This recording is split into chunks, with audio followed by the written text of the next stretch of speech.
Pessoal, estão me ouvindo?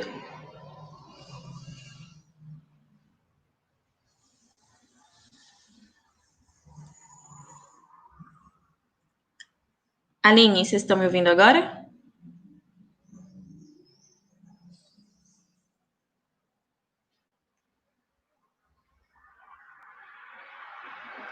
Aline, vocês estão me ouvindo agora?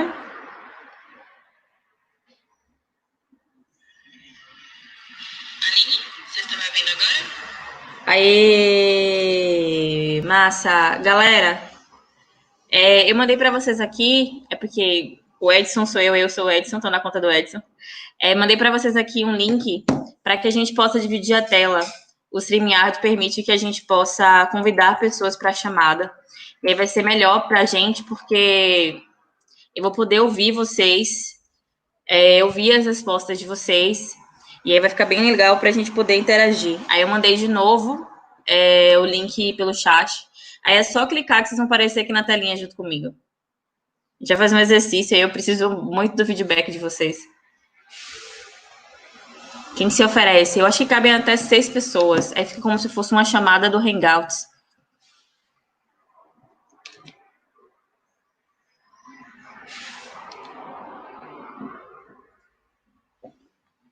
E aí vocês estão me ouvindo?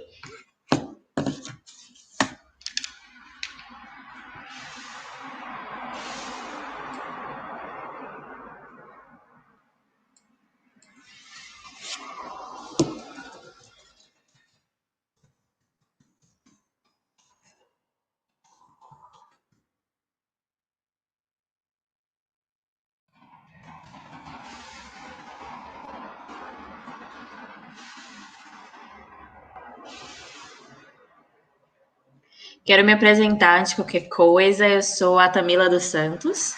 Eu sou CEO da Afroimpacto, que é um negócio online. É uma escola online de afroempreendedorismo. Eu vou ficar muito feliz assim de compartilhar o que eu venho aprendendo com vocês nos últimos meses do negócio. Olha, o Diego já veio. Oi, Diego.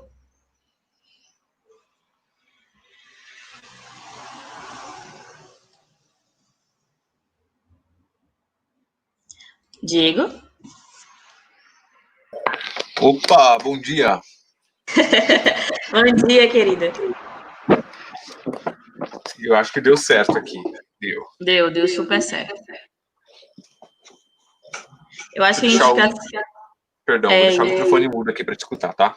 Quando você perguntar, eu aciono. Certo. Eu acho que o problema era só o eco mesmo, mas ontem eu fiz com o pessoal com o microfone aberto e rolou, mas eu não sei o que a galera fez, acho que desligaram de um lado e deixaram outro. Mas enfim, deixa eu ver aqui, pronto. A galera que for chegando pode clicando no link e vem conversar com a gente. É até bom para eu poder ter uma ideia de quem está por aqui. Então, basicamente, eu vou me apresentar, né? A Afroimpacto é uma escola de desenvolvimento de afroempreendedores. A gente trabalha com cursos online, com e-books, com produção de conhecimento. Eu sou Tamila, né? Como eu falei, eu trabalho há 8 anos na área social, com projetos de diversidade, de liderança e de inovação. E gosto muito de gerenciamento, de planejamento, de execução. Eu já fiz alguns cursos nessa área. Eu sou especialista em gestão de inovação social, então trabalhar com diversidade, inovação, dentro dessa perspectiva social, que eu gosto muito de fazer.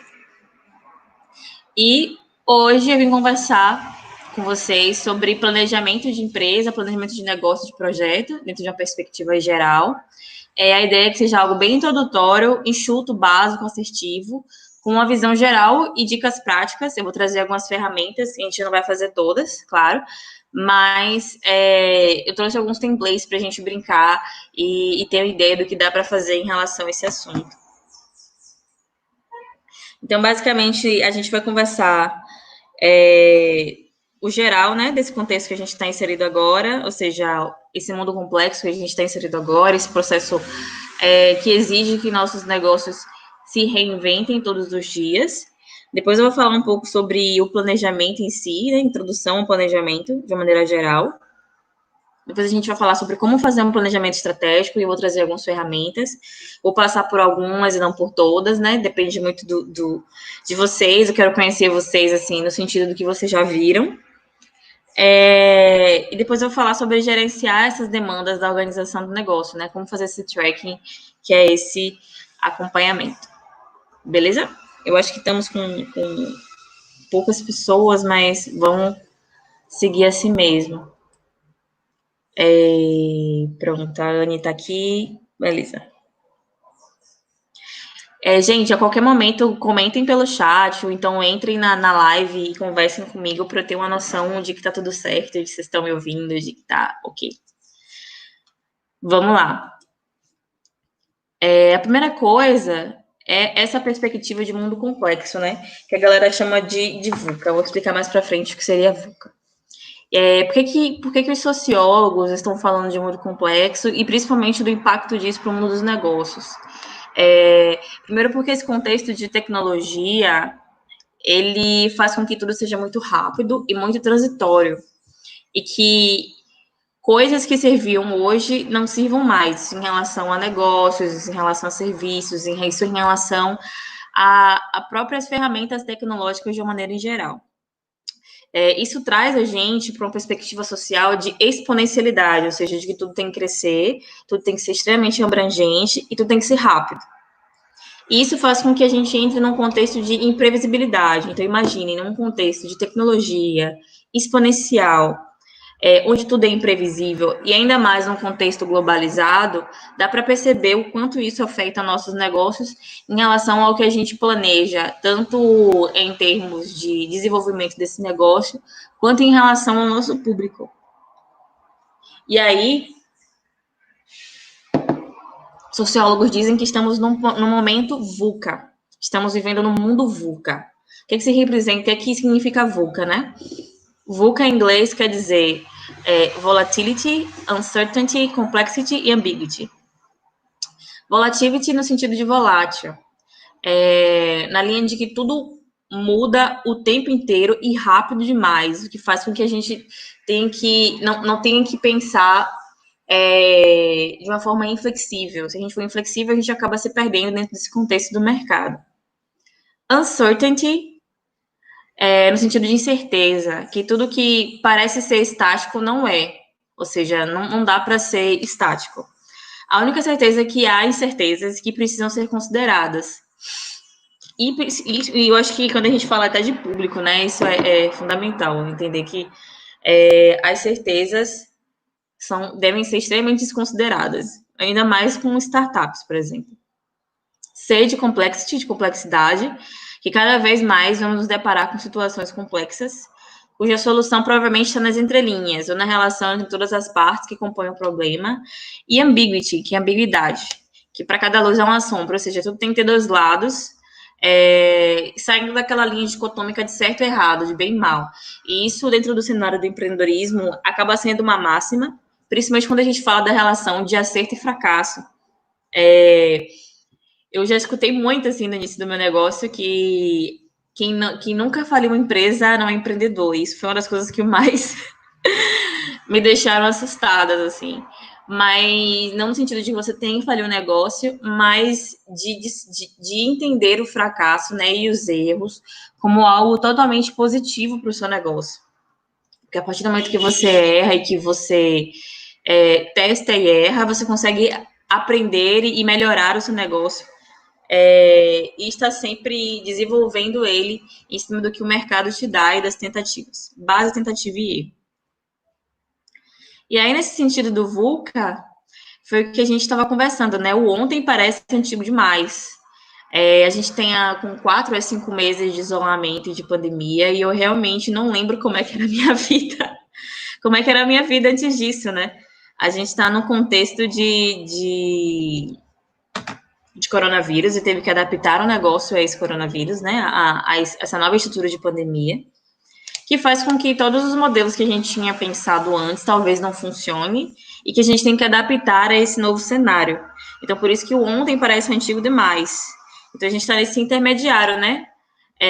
O modelo que talvez o modelo de trabalho que a gente tinha antes do coronavírus não servia, né, nesse processo de pandemia, e no pós-pandemia a gente também tem que se preparar. Então, é aquela linha de estar sempre em transição e pensando no negócio, e pensando no seu público, e principalmente pensando a entrega que você vai ter em termos de proposta de valor. Então, nesse sentido, o mundo mudou. E assim, a nossa forma de trabalhar e de consumir também. O que implica diretamente com a forma com que a gente entrega os nossos serviços, os nossos produtos, né? Nosso público mudou a forma de consumir e a gente também vai ter que mudar a forma de trabalhar e de fazer essa entrega. E aí, quero trazer para vocês esses conceitos que estão surgindo, né? Que fizeram com que o futuro do trabalho seja hoje. A gente está falando muito de novo normal, que é esse contexto pandêmico. A gente está falando muito de home office, que é você trazer um ambiente de trabalho para casa. E as empresas, com certeza, nesse processo, foram obrigadas a se digitalizar ou morrer. As empresas que não se adaptarem a esse contexto digital, se você não desistir no digital hoje, você realmente não existe. Trouxeram também um contexto, né? Esse contexto pandêmico trouxe também um contexto de produção em massa e principalmente de novas formas de consumo, de novas formas de você consumir para a gente, que é empreendedor, novas formas de entregar os nossos produtos. Até aí, tudo bem, gente?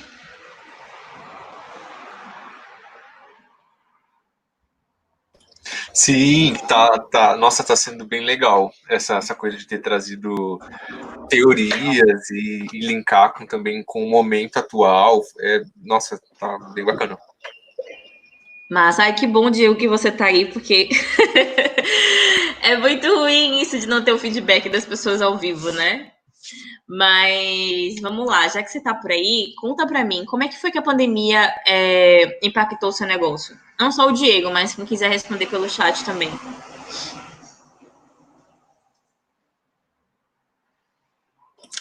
Nossa, então o nosso negócio ele tem um viés social também. Então, por exemplo, além da nossa atuação na produção e captação de recursos para desenvolver projetos sociais, que teve um impacto também, porque os editais estão secando, digamos assim, bastante, ou estão sendo muito orientados para financiar iniciativas que estão bem lá na ponta, na linha de frente, com quem mais precisa, o que é ótimo. Né, a gente entende que os recursos sociais têm que ser mesmo direcionados para isso, sobretudo. E no outro campo, que é o nosso campo de incidência política, de advocacy, de participar em espaços como conselhos de direitos, conselhos de direitos humanos, conselhos de direitos da juventude e tudo mais, a gente tem cadeira e defende a garantia desses direitos aqui no estado do Paraná. O impacto vem muito por conta das reuniões sendo online. Então, todos os meses, por exemplo, a gente tem reuniões ordinárias e às vezes até reuniões extraordinárias, então, assim, não estavam previstas, que são online. E daí a qualidade das discussões a gente fica um pouco comprometida. A gente se expressa diferente numa live, por exemplo, com, sei lá, vários outros conselheiros tendo também que compartilhar suas ideias, do que a gente compartilharia se a gente estivesse numa reunião presencial com esses atores sociais e tal. Então, tem impactado dessa forma, tanto na captação de recursos, quanto na dinâmica de lidar com outras pessoas, que agora tudo é uma ligação, tudo é online, tudo é digital, e a gente economiza bastante, por exemplo, com transporte, com alimentação, que a gente daí acaba fazendo em casa mesmo, mas, por outro lado, a gente percebe que a qualidade dos diálogos com esses potenciais parceiros, às vezes até financiadores ou só amigos de luta mesmo, das causas sociais, acaba sendo tudo muito digitalizado ao extremo. E aí você sente que isso impacta seu negócio no sentido de não conseguir criar mais relações sólidas ou de conseguir financiamento? Eu acho que causa um desgaste físico na equipe, físico e mental na equipe. Olha, físico, né? Mesmo dentro de casa, mas causa um desgaste, sei lá, emocional, que é muito maior, porque É diferente você tá com as pessoas em reunião, você faz uma pausa para um cafezinho, depois faz a pausa do almoço, conversa sobre outras coisas. E com essa questão do digital, a gente só parece que só entra em contato para falar de temas mega sérios, e quando a reunião termina, tá todo mundo cansado, e aquelas trocas que também são importantes, dos bastidores, das situações, acaba que não acontece muito, sabe? Gera. Não sei se eu respondi sua pergunta, mas impacta nessa questão da saúde mesmo, que a gente está o tempo todo cansado e com uma sensação de sobrecarga. Mas, enfim, também tem avanços, né? Nessas reuniões a gente também consegue avanços e coisas que vão ter reflexos sociais e nos negócios também. Entendi. É porque falta meio que um momento de troca, né? De happy hour, de conexão, que acontece no presencial, mas que no online você tem que criar espaço para isso, senão não vai acontecer, né? Exatamente. É uma coisa que a gente não percebia que era tão importante, mas tem feito toda a diferença. Mas estamos levando, está sendo. O saldo ainda está positivo, enfim. Entendi.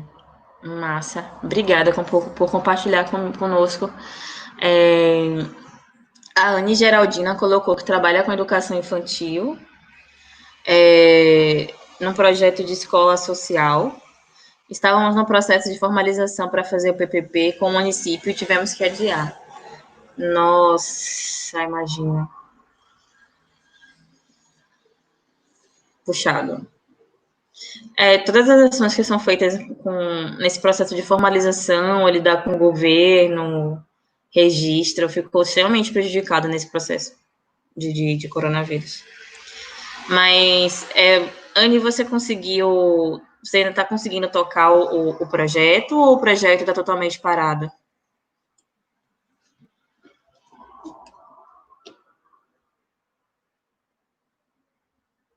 Acho que tem um delay. Eu vou seguindo aí, quando você responder, a gente volta para isso. Mas, enfim. Dentro dessa conversa que a gente está tendo, né, sobre impactos da pandemia, trouxe essa obrigatoriedade, como eu estava falando com você, Diego, do trabalho remoto, né? E dessas coisas que surgem do trabalho remoto, de adaptar a intimidade, adaptar as relações pós-trabalho, até as próprias discussões de trabalho, né? As próprias discussões dentro do processo de trabalho, de chegar em soluções em conjunto, de co-criar mesmo, acaba sendo um pouco prejudicado por essa adaptação abrupta ao trabalho remoto, né? Quando o trabalho surge remoto, por exemplo, no caso da minha empresa, a gente começou remoto, a proposta foi sempre ser remota, independente do contexto atual. Então, mas quando você é uma empresa presencial e é obrigada a ser adaptada ao remoto, sem um processo de transição realmente, a gente sente mesmo, né, a diferença brusca. Então, a adaptação ao trabalho remoto foi algo que a pandemia trouxe.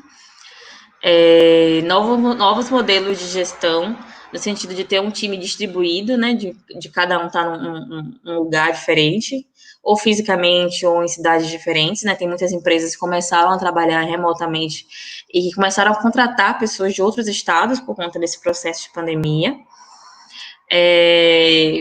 A questão do não microgerenciamento, assim, dentro do modelo remoto, torna mais difícil você microgerenciar seu time, e, a depender do gestor, acaba sendo quase impossível, né? Então, para quem tinha essa prática, ou que tem essa prática de microgerenciamento enquanto gestor, ficou bem mais difícil. Não que eu goste de microgerenciamento, detesto, mas não é um modelo de trabalho que eu gosto. Mas, enfim, tornou muito mais difícil acontecer no online, dentro desse contexto de pandemia, né? E outra perspectiva é a cibersegurança e novas tecnologias, né? A gente está tendo um apoio maior, um foco maior em cibersegurança, em novas tecnologias para colocar o negócio, novas ferramentas. Inclusive, esses 3 pontos são os pontos de tendências pós-pandemia para o mundo dos negócios, né? No sentido de que o trabalho remoto chegou para ficar, assim, muito inviável não existir trabalho remoto, não ser o normal o trabalho remoto agora, em um contexto pós-pandemia. Dessa questão do time distribuído, de não microgerenciamento, né, também, muito provavelmente vai ser o normal agora, vai ser a tendência de gerenciamento de time. E cibersegurança e novas tecnologias vão ser, assim, o futuro, presente e futuro do mundo dos negócios, né? Eu acho que a gente viu muito o caso de várias ferramentas tecnológicas que estavam com problemas de cibersegurança e como isso vazou rápido, se tornou um super problema, né? Para essa empresa, e eles tiveram que se readaptar, porque senão eles iam perder público, e nesse processo surgiram novas empresas oferecendo o mesmo produto, enfim. Praticamente o que era rápido agora vai se tornar extremamente rápido. Deixa eu ver aqui a mensagem do chat. Anne trouxe que... tudo bem, Anne. Estou buscando conhecimento e me preparando para o futuro, e disse, peço desculpas por não interagir como gostaria, estou no celular um pouco limitado com as aplicações. Não, fique tranquila, sem problemas. Vamos lá. E aí, para a gente que trabalha com o social, em termos tanto de trabalho como oportunidade de mercado, esse distanciamento social, com essa transformação digital obrigatória, mais a nossa sustentabilidade e impacto social, que é a área que a gente trabalha, traz não só novas oportunidades de negócio, né? Novas oportunidades de inovar, de fato, os nossos serviços nesse sentido, mas novas oportunidades de criar formas de consumo em geral, né? Principalmente a gente trabalha com a área social, que o distanciamento vai trazer novas demandas emocionais, novas demandas de trabalho, e a gente tem que se adaptar a isso. E aí, nesse sentido, a gente, quanto gestor, tem que se acostumar, na verdade, né? Ou se reacostumar, se readaptar a um ciclo de sempre analisar o contexto, planejar, executar e mensurar. E depois analisar o contexto, planejar, executar e mensurar. Isso ser a regra... deixa eu tirar até isso aqui. Isso ser a regra do nosso processo de gestão. Por quê? Se a gente está num mundo complexo, onde tudo muda o tempo inteiro, onde a gente não consegue perceber a rapidez com que as coisas estão avançando, se a gente não ficar de olho o tempo inteiro nas tendências, no mercado e nas novas tecnologias, no sentido de analisar isso e ver o que cabe para o nosso negócio, e planejar rápido, executar rápido, mensurar rápido para poder aprender, a gente vai ser ultrapassado. E vai perder dinheiro e cliente, nosso negócio pode ficar seriamente comprometido e morrer mesmo, né? E aí, nesse sentido que vem a linha do planejamento estratégico. E da importância de, de fato, fazer um planejamento estratégico. Em termos conceituais, um planejamento estratégico faz a menção ao intuito, né, de definir o melhor caminho para você atingir um ou mais objetivos, dentro de um contexto previamente analisado. Considerando análise de cenário, considerando definição de meta e ações que vão permitir que a gente consiga chegar onde a gente deseja.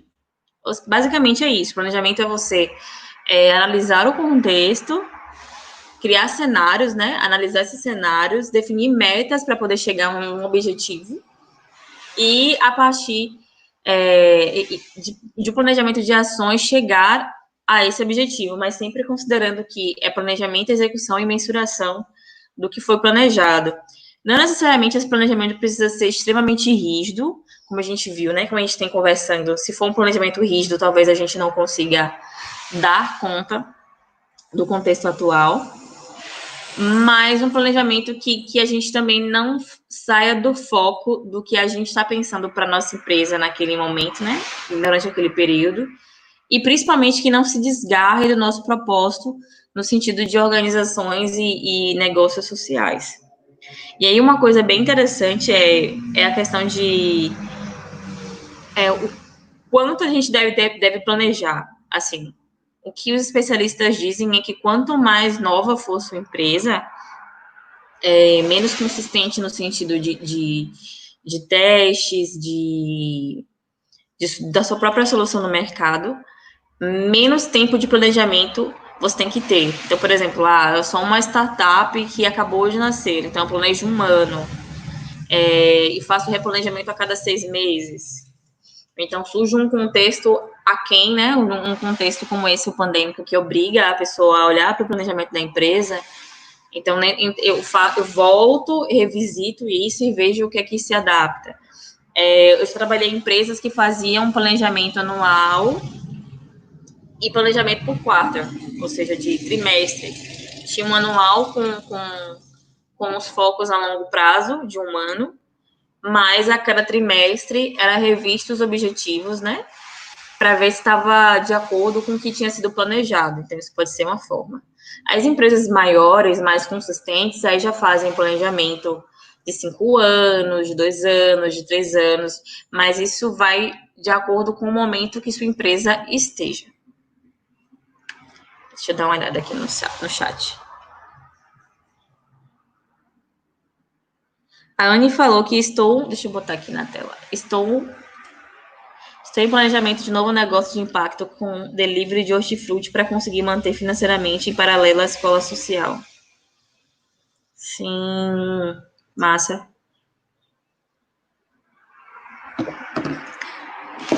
Inclusive é uma super tendência, né? Porque tá todo mundo começando a plantar em casa, a fazer hortas em casa. Então, delivery de hortifruti também é uma boa. Massa. Mas vamos lá. Posso interromper um pouquinho só por conta dessas contribuições que a Anne trouxe para a gente? Eu não sei se...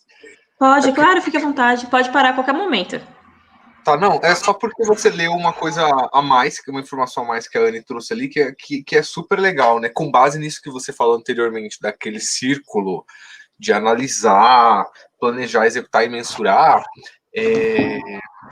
uma troca que talvez eu não sei se pode ser uma coisa positiva para a Anne ou não, que é o seguinte: eu tenho percebido, tanto enquanto consumidor, né, eu próprio, quanto outros amigos com os quais eu converso, que a gente está comendo menos, está evitando comprar essas hortaliças mais folhosas, porque em mercado, no caso, né? Por imaginar que o ar-condicionado do mercado fica ligado o tempo todo, pode estar circulando vírus, lavar folha por folha é um processo mais demorado, já tem que higienizar tudo que chega do mercado e tal.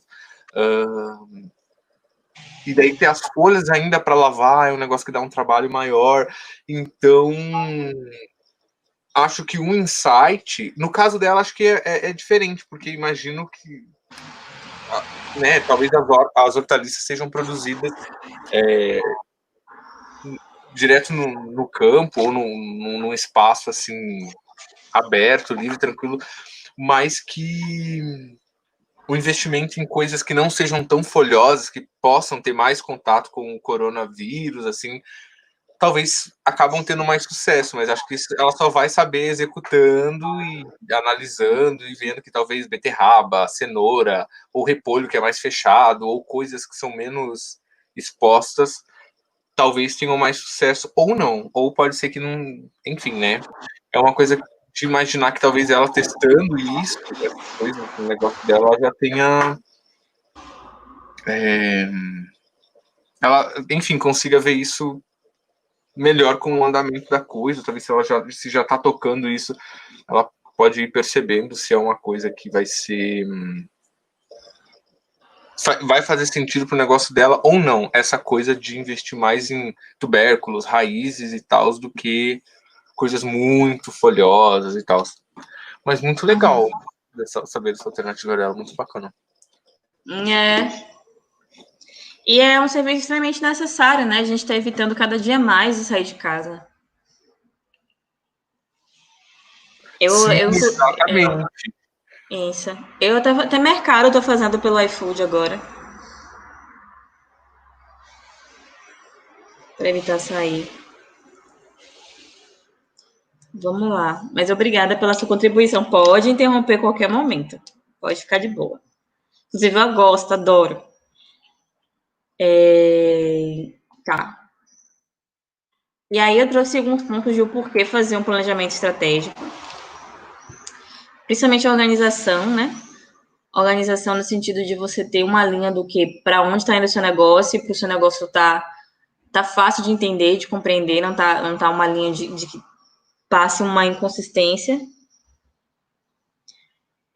Por assertividade, no sentido de você ter foco estratégico até para tomar as ações, né? Quanto mais ações assertivas você tiver, menos tempo você perde. E aí entra na linha de otimização de tempo também. Produtividade, porque não necessariamente você ter muitas coisas para fazer, estar bastante ocupado, ter várias atividades no seu negócio, quer dizer necessariamente produção. Tomar decisões racionais em cima do seu negócio, e quando você sabe o início, meio e fim, né, onde você quer chegar, você consegue entender o que dá para você negociar, o que dá para você mudar. Priorização de demandas, prevenção de problemas, e principalmente economia de tempo e de recursos, né? Tanto recursos humanos como recursos financeiros. Deixa eu ver aqui no chat, tem bastante interação. A Anne respondeu você, Diego. Ela disse que vai comprar de fornecedores que tiveram impacto com a pandemia e também conseguir um novo fornecedor que trabalha a vácuo. E aí ela disse que pensa em fazer a higienização antes de enviar ao cliente e reforça ao cliente também fazer em casa ao receber. Nossa, isso é ótimo. Até se você colocar os processos de cuidado na sua venda, sabe? No seu Instagram, como você cuida das hortaliças, eu acho que o cliente vai ficar muito mais seguro de ver como é que você faz esse processo de cuidado. O que você acha, Diego? Gente, é o sonho, porque é uma coisa super, assim, é uma pequena mudança ela falar que o produto já vai higienizado para a pessoa, que faz toda a diferença da pessoa saber que, tipo, poxa, não vai precisar ter aquele trabalheira e tal, é focar nisso na divulgação que você falou, não focar, né, mas dar um destaque para isso no Instagram ou na rede social que ela usa para divulgar, é show de bola. Porque as pessoas já têm que higienizar tudo, tanto, todo tempo saber que já vai vir lavadinho. Nossa, é ótimo, ótimo, ótimo. Uhum. Adorei também. Ó, o parafuso do comunicação também trouxe para você, Anne. Ó, que legal. São dois baitas diferenciais, além de comprar de produtores locais, também tem a opção de embalagem a vácuo para os mais neuróticos com coronavírus. Isso mesmo. Ah, tamo aí. Ai, Anne, que ótimo. Podem trazer mais insights, gente. Eu acho que ajuda bastante se a gente se trouxer ideias, né, nesse contexto. Mas vamos lá. Uma empresa sem estratégia é como um avião voando sem rumo em plena tempestade, subindo e descendo entre os raios. Se um raio ou vento não o destruir, ele simplesmente ficará sem combustível. É aquela ideia de que, tipo, se você não souber para onde ir, qualquer caminho serve e qualquer coisa te derruba, porque você não tem constância nem sustento de onde você quer chegar. E isso é uma coisa muito séria quando a gente começa um negócio social, porque quando a gente trabalha com social, né, que se estrutura de diferentes formas, muitas vezes a sua empresa está indo por um caminho e aí surge um edital que envolve a maior grana e aí você vai lá e adapta o teu projeto àquele edital. Aí surge outro edital, aí você adapta teu projeto a outro edital e quando você vê, tá uma loucura. Eu tive uma experiência de gestão na qual a gente tinha traçado os objetivos de desenvolvimento para a instituição, mas como era ONG, né, tinha um modelo de negócio onde a gente se sustentava através dos editais e doações.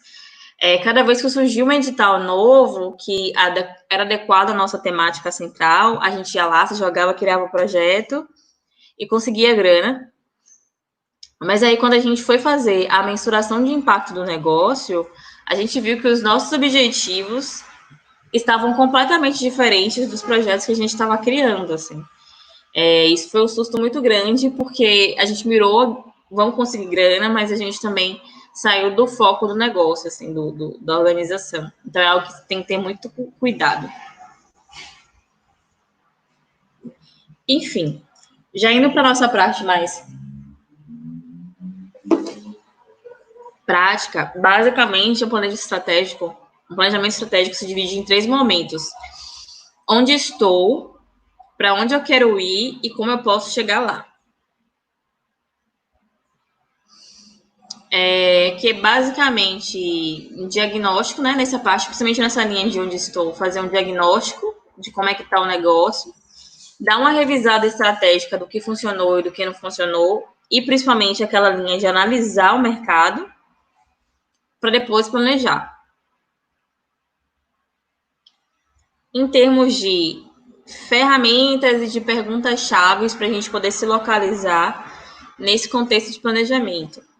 Nessa fase de onde estou, que é uma fase de diagnóstico, é um momento de se perguntar, principalmente nesse contexto pandêmico, de eu estava satisfeito com o meu negócio antes da pandemia, antes desse contexto chegar, eu já estava satisfeito como o meu negócio estava. Como assim satisfeito em relação à proposta de valor, em relação a clientes, em relação a propósito, em relação a custos, em relação à rentabilidade? Antes desse contexto, né, dessa onda pandêmica chegar, eu já estava satisfeita com isso. E um segundo ponto, sobre essa linha de estratégia mesmo, os canais de aquisição e distribuição do meu produto eram eficientes antes da pandemia? Quando eu falo de canais, né, de estratégia, eu falo de canais de distribuição, de produto, de aquisição e manutenção de clientes, de marketing, de redes, entre uma perspectiva geral. Tudo isso já estava funcionando antes da pandemia chegar. E aí, feito isso, o segundo passo é para onde eu quero ir, o que é que eu quero alcançar nesse contexto, né? E criar metas e estratégias para isso. E o terceiro ponto é como eu posso chegar nesse novo objetivo que eu tracei, a partir de um plano de ação.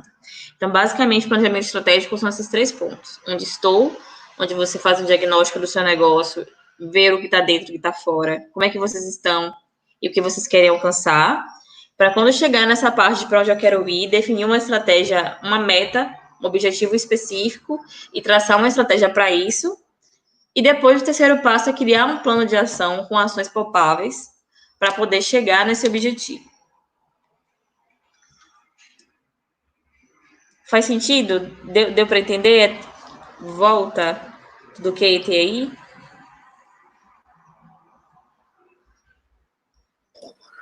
Para mim tá bem claro. E foi bem legal fazer esse questionamento. A gente vai escutando e já vai interiorizando, já vai se questionando. Tá bem bacana. Massa, massa. Então vamos lá. O primeiro passo dessa linha de diagnóstico é dar uma revisada naquela coisa bem básica que a gente faz quando começa o negócio, que é identidade organizacional, assim. Que tem muito a ver com o nosso propósito, né? Revisar propósito e revisar se as nossas ações e as ações do nosso negócio, em produtos, em projetos, estão realmente de acordo com o propósito do nosso negócio. E isso é bem interessante porque, olha, nossa, mas isso é básico, eu já fiz isso uma vez, não preciso mexer e tal, esquece. Não, assim, eu acho que eu tiro muito por uma experiência minha de que quando eu comecei o negócio, eu era super apaixonada pelo meu propósito e ainda sou. Mas quando eu comecei a desenvolver o modelo de negócio, a testar os produtos, eu entrei na paranoia do dinheiro, né? De eu preciso rentabilizar meu negócio a todo custo, e acabou que o propósito foi ficando esquecido, né? E aí eu tive que parar tudo para poder revisitar meu propósito e entender que o que eu realmente queria era cumprir o meu propósito e não necessariamente só ganhar dinheiro, eram os dois, né? Então, é bem importante que a gente sempre tenha nessa linha de pensar nessa identidade organizacional e nosso propósito como direcionador do negócio. E aí, eu não tenho uma noção, assim, do quanto vocês já viram disso, então eu vou passando o que vocês quiserem que eu aprofunde mais, aí a gente pode mexer mais. Mas em termos de identidade organizacional, né, dessa construção de missão, visão e valores, basicamente essa missão tem que ter o que a iniciativa faz, para quem ela faz e qual é o resultado esperado. Eu trouxe alguns exemplos para vocês, né? A da Google, que é organizar as informações do mundo para que sejam universalmente acessíveis e úteis para todos. Então, o que a iniciativa faz? Organizar as informações do mundo para quem ela faz, para o mundo mesmo, e qual é o resultado esperado? Que essas informações sejam universalmente acessíveis e úteis para todos. Então, basicamente, a identidade organizacional de vocês tem que responder essas 3 perguntas. Os valores, né, que são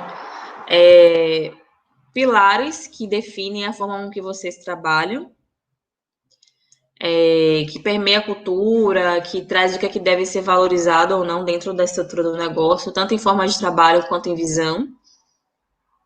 Eu trouxe um exemplo da Kiron, que eles falam que são sonhadores, utópicos e realistas e que acreditam que um mundo melhor é possível, que o erro pode ser uma forma de aprendizado e que o diferente pode ser visto com respeito e que podemos realizar nossos sonhos, que é bem legal.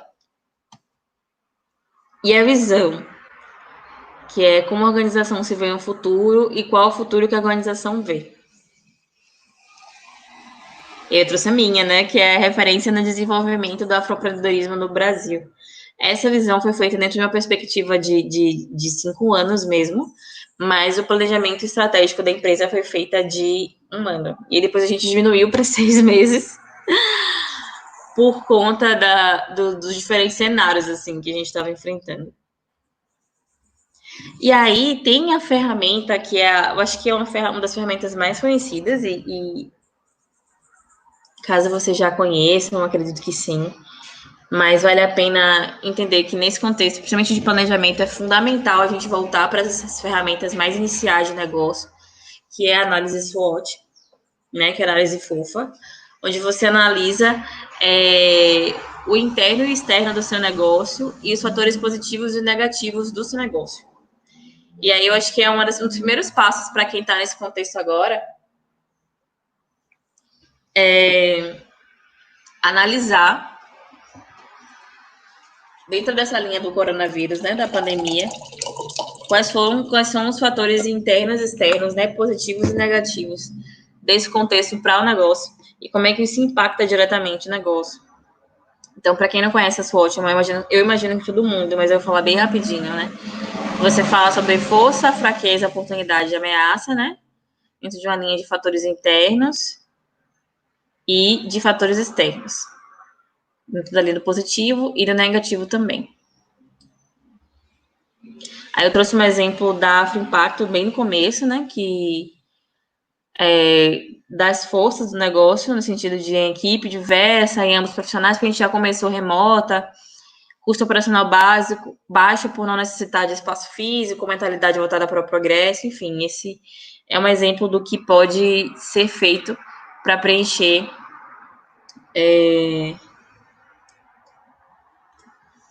o SWOT. Eu estou olhando aqui para vocês e o chat, estou com 2 páginas abertas para poder ver as respostas no chat, mas tudo bem.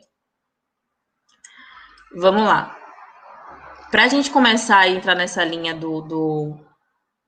de repensar o negócio, eu vou mandar para vocês aqui pelo chat um templatezinho. Eu tinha mandado antes, deixa eu ver se eu acho aqui. Peraí.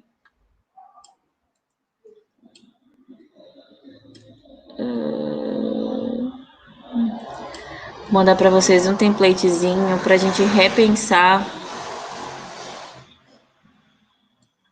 Deixa eu abrir aqui, gente, rapidinho.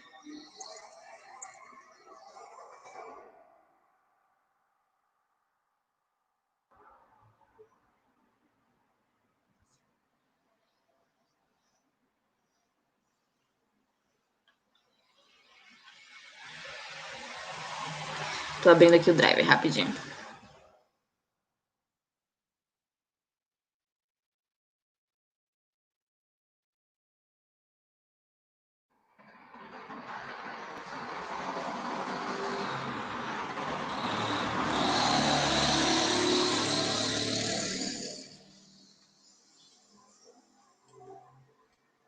Pronto.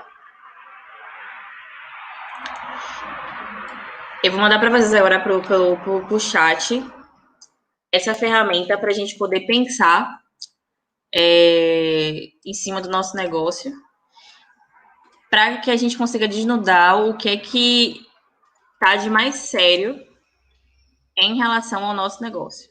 Diego, você quer ser o meu exemplo? Porque eu acho que não vai dar para fazer com todo mundo, nem todo mundo fazer por agora. Mas você quer fazer junto comigo um modelo rapidinho? Ai, podemos tentar?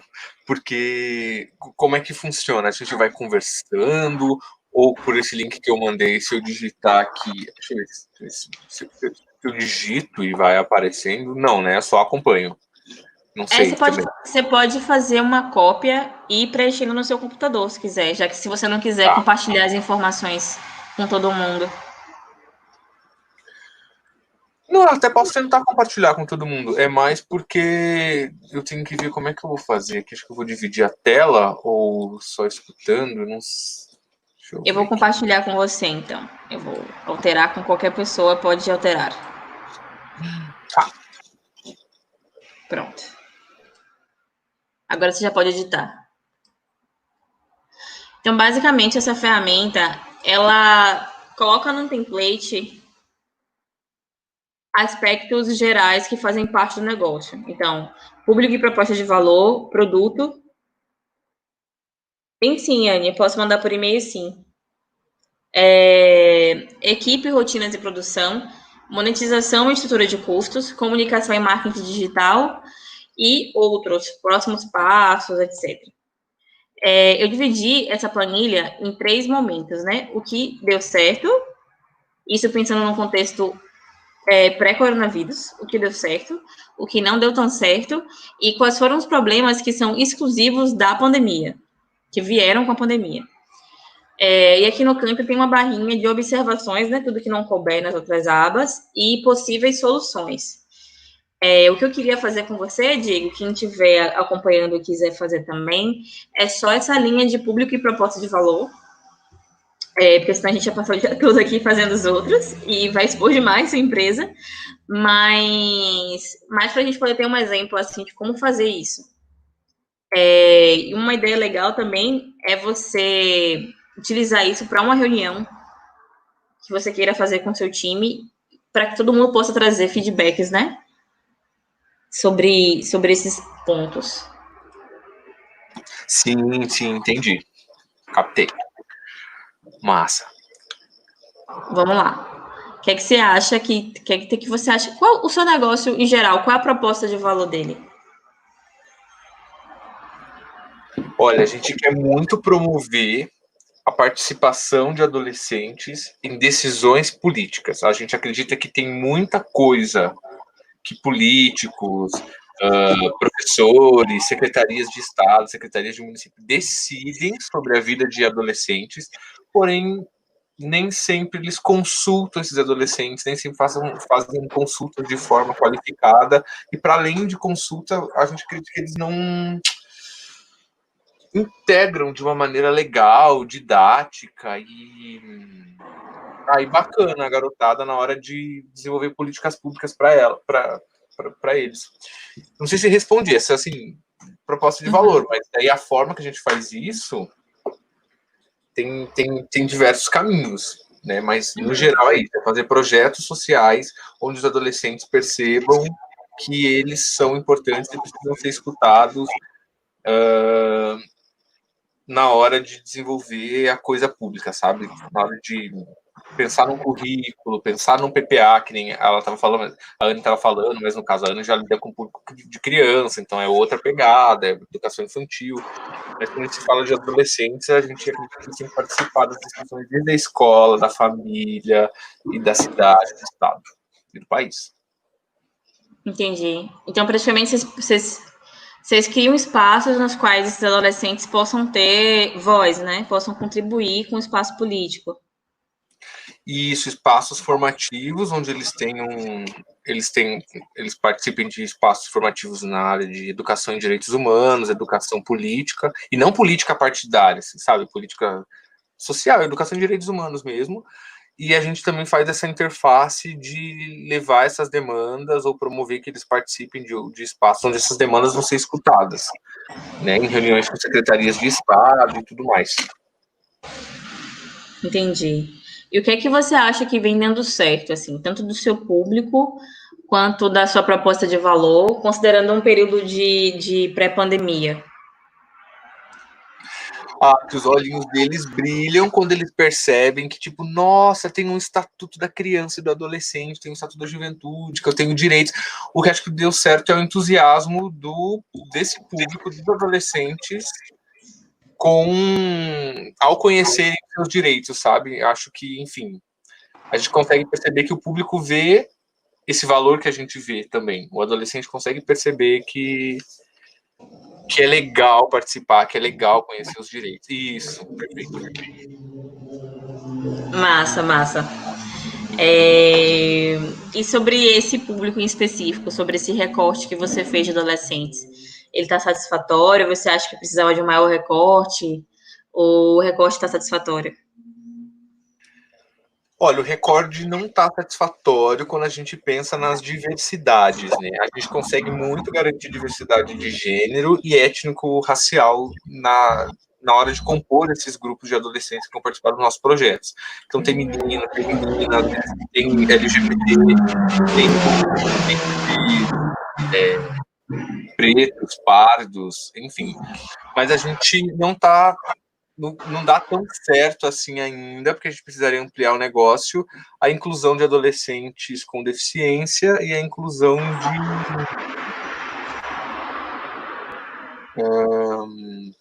de indígenas, por exemplo, né? Que a gente precisaria daí aprofundar ainda mais, né? O processo. A gente quer chegar num nível, entendeu? Que vai todos, diversidade para os adolescentes. Mas por enquanto a gente ainda não consegue. Por conta, sobretudo, de financiamento, parcerias, a parte burocrática. Então seria algo no sentido de incluir todas as diversidades, né? Isso. Certo. Então o que não deu tão certo foi a inclusão de todas as diversidades, aí eu vou colocar aqui de PCDs e indígenas. Perfeito. Certo. E aí, nesse sentido de público e proposta de valor, quais foram os problemas que são exclusivos da pandemia, assim? Que não vinham antes da pandemia, mas que vieram com a pandemia? Eu acho que é a captação de recursos para pautar essas questões que a gente pautava antes no ambiente digital, porque o adolescente já tem uma sobrecarga de coisas da escola para fazer enquanto eles estão durante a aula. Quando a aula termina, ainda mais aqui no Paraná, que, né, enfim, movimentos estudantis estão denunciando bastante a questão da fadiga mental e do excesso de atividades. Então, eles ficam às 4 horas, 3, 4 horas em aula digital e depois ainda tem uma sobrecarga grande de atividades. Então, o nosso projeto não seria nem atrativo dizer que, teria uma live para discutir educação e direitos humanos. Então, o formato, acho que o que agravou a pandemia talvez seja esse lance de não atividades presenciais, sabe? Não poder fazer atividades presenciais, que daí é mais dinâmico, brincadeira, sinestésico, né? Envolve movimento e tal. Eu não sei se responde a pergunta, mas é meio que nesse sentido que ficou gravada. A falta de financiamento e o lance da dificuldade de fazer atividades presenciais. É porque é dificuldade de fazer atividades mais lúdicas, seria isso? Exato. Entendi.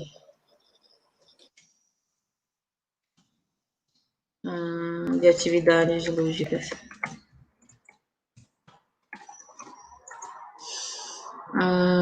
Certo. O que é que você pensa que poderia ser uma possível solução para isso? Eu não coloquei a questão do financiamento, porque a gente está no ponto público proposta de valor, tá? Se fosse monetização, Aqui, monetização e estrutura de custos, eu vou colocar aqui falta de financiamento.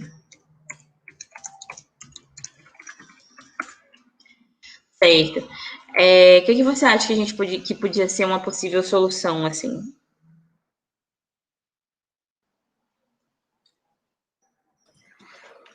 É que as soluções que vêm à cabeça, elas são utópicas, não sei nem se eu falo, mas olha. Traz tudo.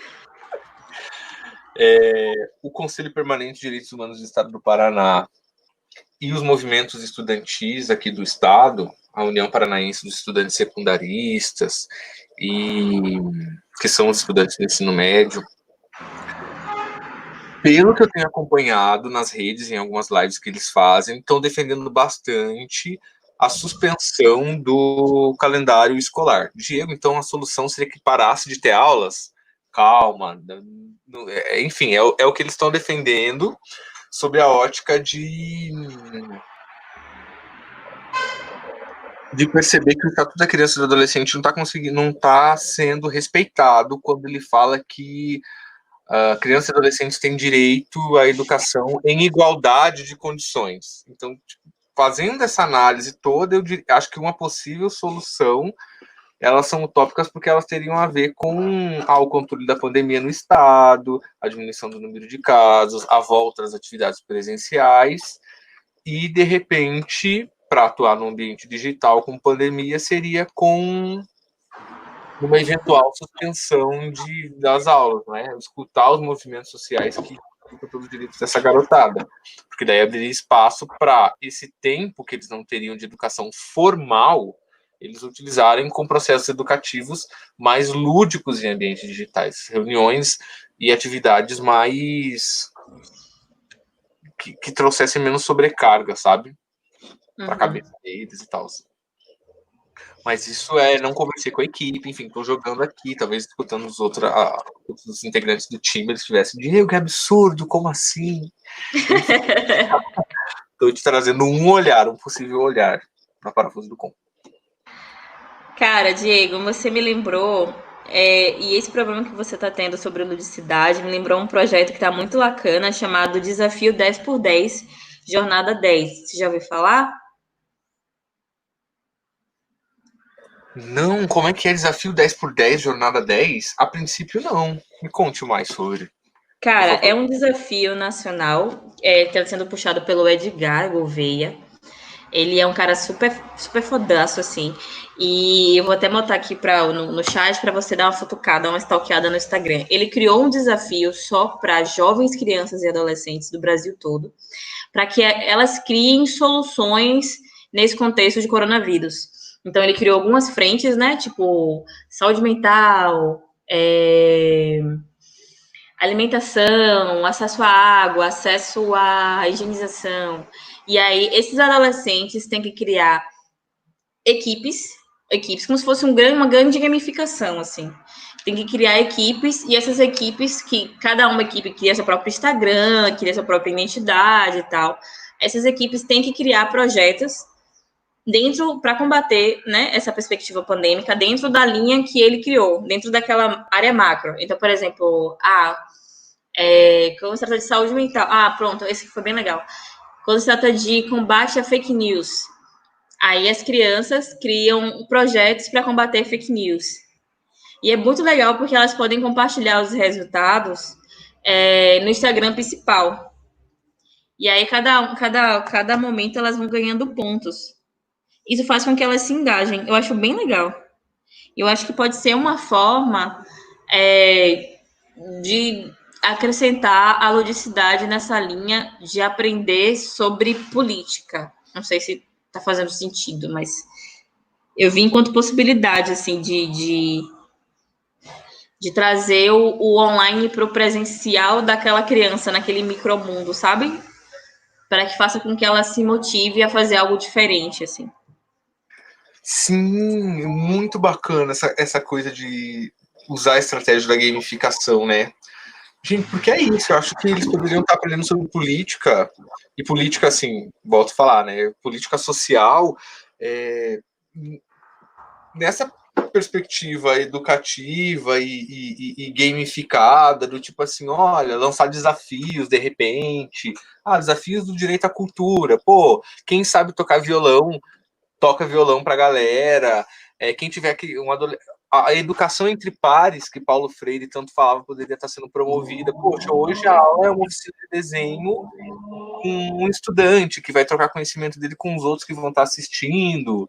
Era para trocar muito conhecimento entre eles, ao invés de ser uma perspectiva adultocêntrica de uma Secretaria de Estado de Educação ou de, sei lá, né, de um grupo de adultos querendo definir como que vamos promover a educação da garotada nesse período. Então, e com a gamificação melhor ainda, né? Porque eles sabem que, tipo, olha, tem um ranking, tem pontuação, se a gente se dedicar, pode ter benefícios, pode, enfim, colhidos durante ou pós-pandemia. Nossa, meu pai, tá sendo uma consultoria gratuita, você não me manda boleta. Tâmila, pelo amor de Deus. É Tamila ou Tâmila? Perdão. Tamila. Camila, olha lá, porque tá sendo muito rica essa troca, hein? Ai, que legal. Porque eu pensei nisso porque política por si só já é algo que afasta as pessoas, né? É como se a política e o seu cotidiano enquanto cidadão fossem separados. Aquela linha de que política não se discute. E aí, quando a gente fala muito de política para adolescente, a galera fica, como assim adolescente? Se eu, adulto, não consigo decidir, por que um adolescente vai? E é justamente o contrário, né? É justamente quando a gente está se desenvolvendo enquanto cidadão, enquanto pessoa, que a gente tem que ter mais proximidade da política para poder colocar no nosso cotidiano, que já está no nosso cotidiano, né? Tudo é política, mas também para poder pedir e para poder exigir dos nossos governantes o que não é, o que é o nosso direito, de certa forma. Então, acho que essa linha de aprender, tirando dessa perspectiva de agora eu estou aprendendo, eu estou me divertindo aprendendo, é muito positivo e muito rico. Eu assisti, aqui em Salvador, tá tendo a transmissão das aulas pela televisão, né? E eu fico, meu Deus, que negócio chato. Que chatice, assim, sabe? É bem chato a forma com que tá trazendo esses conteúdos, né? Então, acho que se a gente conseguisse gamificar isso, fazer com que isso fosse interessante, ou dar um sexify, né, nesses conteúdos, vai fazer com que a galera comece a aprender mais, assim, se jogar também. Enfim, foi só um exemplo. E eu muito obrigada por ter participado. Mas aí, os outros itens, quando você puder revisar com sua equipe, eu acho que vai fazer muito sentido, assim. Principalmente nessa linha de revisar o produto, de revisar a equipe, rotina, produção, como é que vocês estão entregando isso, e principalmente essa questão do que você falou de como é que a sua equipe está lidando com a logicidade de trabalho, né?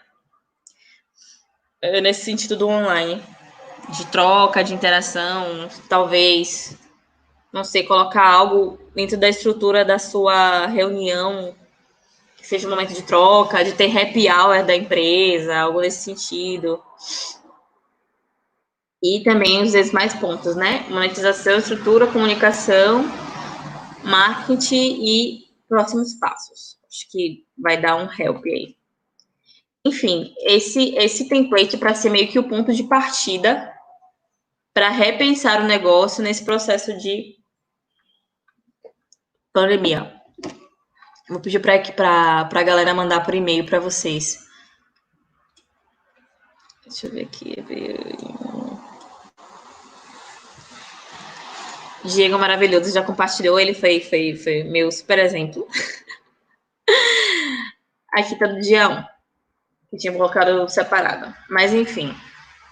Beleza, a gente já revisou como tá o momento do negócio.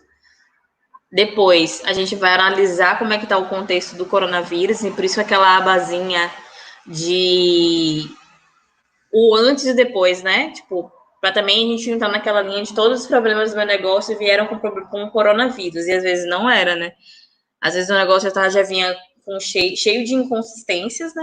Cheio de rachaduras, e o coronavírus só fez, né? O coronavírus, a pandemia, só fez acentuar essas rachaduras. Então, esse é um dos objetivos também daquele template. E aí, massa. A gente já viu como é que estava antes, como é que estava depois, deu uma analisada no contexto dos cenários, né? Pesquisar como é que estão os negócios, como é que os negócios similares ao meu, aos nossos, né, estão se virando nesse processo de coronavírus. Ai, Anne, você deve ser de Salvador, Anne? Que legal. Que massa. Pesquisar como é que os negócios que são similares aos nossos estão se virando nesse processo de coronavírus, como eles foram afetados, como é que eles estão lidando com isso. E a partir daí, traçar objetivos e metas que têm que ser alcançáveis para que a gente consiga dar conta do que a gente está pensando nesse novo contexto do negócio. E aí eu trouxe uma técnica para você chamada metas SMART, né? Que é uma forma base de definição de metas. Nessa teoria, para você construir novas metas, elas têm que ser específicas, têm que ser mensuráveis, atingíveis, relevantes e temporais. O que seria isso? Deixa eu ver aqui o chat rapidinho. Vamos lá. Específica no sentido de que você tem que definir um objetivo principal e esse objetivo ele tem que ser legal. Você tem que definir um objetivo principal e esse objetivo ele tem que ser bem específico, ele não pode ser algo abstrato. Então, por exemplo, o que é que você quer agora do seu negócio? Eu quero mais participação de adolescentes, por exemplo, no caso do exemplo do Diego. Isso ainda está muito abstrato. Teria que ser algo mais específico no sentido de eu quero o aumento, eu quero 10% de interação, número X de adolescentes, para ser o específico do específico do específico, porque a partir do momento que você tenha número e esse objetivo ele sempre tem que ter algum tipo de mensuração, você consegue entender se você está longe ou perto de alcançar esse objetivo. Por isso que ele tem que ser mensurável. Então, no exemplo do meu negócio, eu coloquei como objetivo aumentar as vendas dos cursos de verão em 10%, que é algo que eu consigo entender aonde eu estou, né? Se eu aumentei em 5%, então quer dizer que tem 5% aí que eu deixei a desejar. Se eu aumentei em 15%, quer dizer que eu ultrapassei a expectativa, né, do objetivo do meu negócio. Um outro ponto é que esse objetivo ele tem que ser atingível. Por que eu falo de atingível? Porque às vezes a gente coloca umas metas no negócio que são impossíveis de alcançar. E eu sou, inclusive, a rainha de fazer isso. A gente coloca metas no nosso negócio que a gente não consegue alcançar, considerando, inclusive, o tempo de desenvolvimento do nosso negócio. Por isso que é sempre importante a gente começar com um diagnóstico, porque a gente tem uma ideia de, ok, no cenário X, com essa quantidade de pessoas, dentro desse contexto financeiro, dentro desse contexto externo, o meu negócio entregou Y. Então, quer dizer que, provavelmente, no mesmo contexto, a gente consiga entregar a mesma coisa, ou se esse contexto mudou, a gente tem que rever o que é possível de entregar ou não, assim. Um outro ponto é definir formas de como alcançar esse objetivo, que entra muito na linha de estratégia, no sentido de que esse objetivo também tem que ser relevante e tem que ter um tempo definido. Então, no meu exemplo, eu coloquei aumentar as vendas dos cursos de verão em 10%, coloquei uma pessoa responsável, que seria eu mesma, onde esse objetivo seria realizado e como seria alcançado, né, através de conteúdos relevantes diariamente nos stories. E o período de 1/2 a 28/2. Ou seja, na aplicação dessas metas SMART, tudo que você conceber em termos de objetivo, de definições para o seu negócio, ele tem que ser mensurável no sentido de eu consigo definir para onde é que eu vou, mensurar se eu estou bem, se eu estou mal. Tem que ser atingível dentro da realidade, considerando o histórico do seu negócio. Não dá para poder, sei lá, eu produzir 2% e aí no mesmo contexto eu quero produzir 20%, que não vai rolar. Tem que ser relevante, né? Você tem que ter metas relevantes que façam sentido para o seu negócio e tem que ter um tempo definido para isso. Não dá para deixar sem metas sem tempo, porque senão a gente não consegue entender quando o fim de fato vai chegar para poder alcançar essa meta. Faz sentido, gente?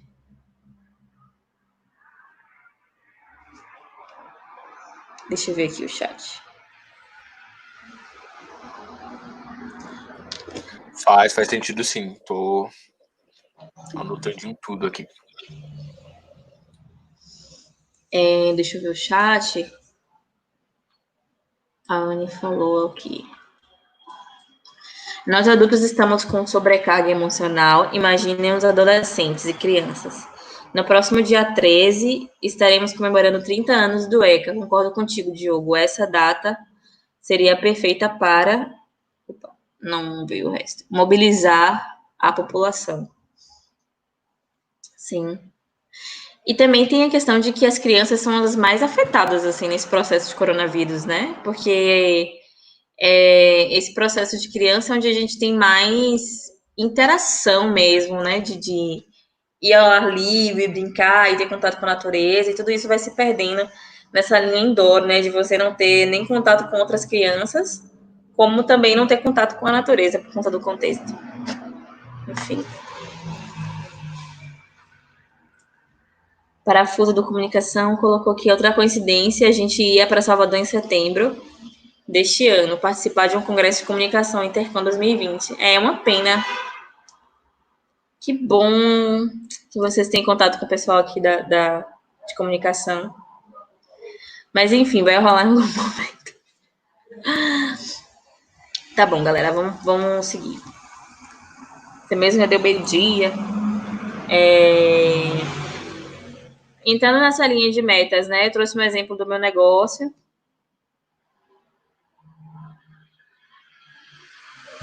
Trouxe um exemplo do meu negócio. Que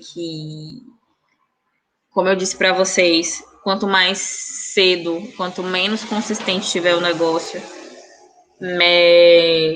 menor o prazo que você coloca para refazer esse planejamento.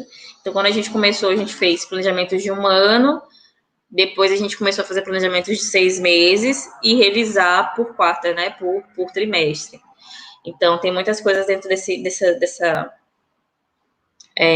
planilha.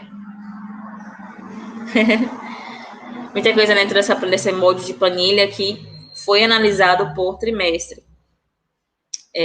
Então, a gente separa, geralmente, por área, né? Cada área em específico tem seu planejamento individual, conectando com a parte de produtos, né? Então, por exemplo, planeja o lançamento de um produto. Então, a comunicação tem que estar conectada com esse produto. No meu caso, que eu trabalho especificamente com venda. Então, todo o processo de campanha, de recursos que eu vou utilizar, de quantidade de cards, de identidade visual de projetos. Tem alguns produtos que a gente faz que tem identidade visual específica, conectada com a identidade do negócio, mas que tem uma identidade visual específica. Então, tudo isso tem que estar conectado para que a gente não se perca nesse planejamento. Um segundo ponto, que é tão importante quanto planejar, é você fazer o acompanhamento do teu negócio.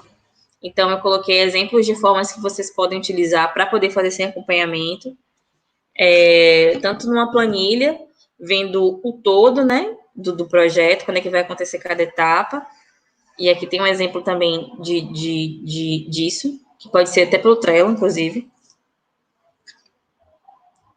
como vocês podem pegar só o trimestre e acompanhar o trimestre. Algo que é muito útil nesse processo de demandas é o Kanban, que é aquela linha do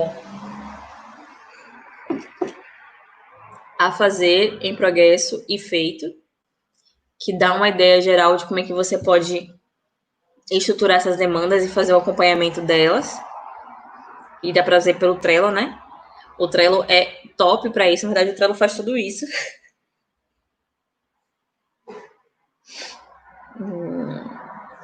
Tanto esse Kanban do a fazer, feito e desenvolvimento, quanto também ver o progresso total do projeto, né? Tem uma linha do projeto do Canva, do Trello, que é o calendário.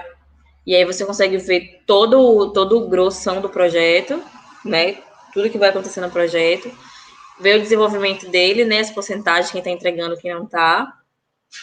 E também conseguir acompanhar quais são as etapas de desenvolvimento, né? De cada atividade. Uma outra ferramenta que a galera está utilizando muito para essa gestão de projetos e para acompanhamento de demandas é o Monday. O Monday está super em alta, deixa eu colocar aqui o nome aqui. Mas eu não usei o Monday ainda. Eu só uso o Trello. Mas o Monday, ele também facilita muito sua vida, porque você consegue ver o desenvolvimento de cada pessoa. Pode ver quem está entregando e quem não está. Em porcentagens, né? E aí isso facilita muito para ver quem está improdutivo dentro do projeto. Uma terceira forma seria manual, mas dentro desse contexto de coronavírus não vai rolar. Mas o gestor pode fazer esse controle manual dentro dessa linha do Kanban, né? A fazer feito em desenvolvimento, para poder entender em que etapa está o negócio. E aí eu trago um ponto que é tão importante quanto planejar e executar. Gerenciamento de projeto, ele precisa de hábitos consistentes para que o planejamento seja de fato efetivo. Não adianta a gente pensar e replanejar o negócio se depois a gente não consegue fazer esse acompanhamento para que as coisas continuem em prática. Enfim, pessoal, é isso. Vocês têm alguma dúvida? Querem que eu revise algum ponto?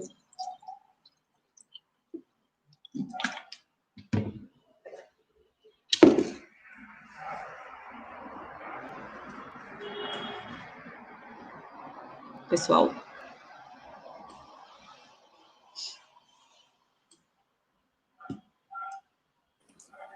Não, Tamila, só uma curiosidade mesmo, se você pudesse compartilhar com a gente, do tipo assim, você já compartilhou, nossa, ferramentas, foi dando vários exemplos do seu empreendimento, né, Afro Impacto, era mais de saber se, assim, com base na tua vivência, na tua experiência, esse lance de alguns momentos que você pudesse dar de exemplo em que ter planejado salvou você de alguma furada. Tipo assim, gente, ou ter um plano B, ou ter alguma... Aconteceu, ou não. Tudo sempre foi, sabe, perfeito, tudo sempre deu certo e não teve nenhum nesse lance. Porque esses bastidores também é super legal, né? Sabe? Nossa, muita coisa deu muito errado, né?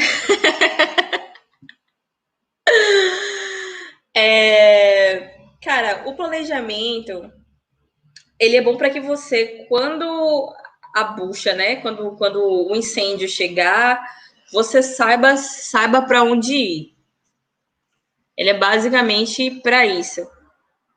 E também para você não se perder nesse processo. Deixa eu ver uma situação assim. Porque começo de negócio, esse meu negócio ele tem 1 ano, vai fazer 1 ano e meio, né? Então começo de negócio é só bucha. Só dá muito errado.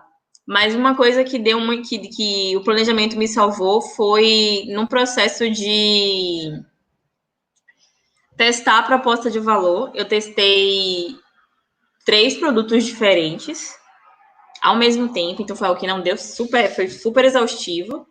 E o planejamento me salvou no sentido de eu não querer fazer tudo ao mesmo tempo, sabe? Eu fazia as coisas na ordem. Eu testei o meu primeiro produto em dezembro, que inclusive foi o produto mais difícil, que foi um clube de assinatura. E em clube de assinatura requerem muito tempo e muito dinheiro. Depois eu testei consultoria e depois eu testei cursos online, assim. E nesse processo foram vindo várias outras ideias ao mesmo tempo e eu queria fazer tudo. Então, o planejamento meio que me obrigou a dar um slowdown, assim, sabe? Porque quando eu comecei com o clube de assinatura, que eu vi que eu precisava de mais tempo nele do que em todos os outros produtos, e que ele não me dava o retorno financeiro que eu queria, a primeira coisa que eu quis foi, vai, sai. Não vou fazer mais você e vou fazer os próximos. Isso foi um problema, porque não dava para fazer isso, porque já tinha clientes no clube de assinatura. Então, eu tive que me pegar o planejamento geral, me replanejar para poder criar um passo a passo e algo que substituísse o que eu já estava entregando para aquele cliente, sabe? Senão eu ia deixar simplesmente os clientes na mão, assim, olha, fechou o produto, se virem, acabou, não deu certo para mim, tchau. E então eu criei uma outra proposta de valor para esses clientes, que foram os custos, né? Não sei se te respondi. Ah, que legal, obrigado. Não, respondeu sim. E a gente acaba se identificando também, porque no começo da Parafuso a gente já tinha um medinho do tipo assim, gente, quem que vai financiar essas ações? Empoderar adolescentes, fazer adolescentes terem justamente aquele tipo de atores, acho que vai ser difícil. E aí foi por onde a gente começou a perceber que investir em editar, em captar recursos dessas fontes ia ser mais interessante. Foi bem bacana. Não, assim, tipo, eu acho que uma coisa que foi um erro meu, assim, no início do meu negócio, foi que, como eu já tinha contato com as ferramentas, eu queria que meu negócio estivesse sempre perfeito e organizado. Tadinha de mim, né? Iludida. Mas no dia a dia, a prática é outra, né? Eu acho que é entender que esse planejamento tem que ser para o que você quer do seu negócio a longo prazo. E isso rolou mesmo, que eu, por exemplo, no meu caso, o que eu queria para o meu negócio era a formalização e eu queria ter o direito da minha marca. Então, eram coisas para mim inegociáveis. Então, acho que o planejamento faz com que você tenha isso, assim, né? O que é indispensável para o meu negócio esse ano? Tal. O que é que eu posso ir modificando e aprendendo com as porradas que o negócio e o mercado me dá? É tal coisa. E aí, nisso, você ir se adaptando com o tempo, sabe?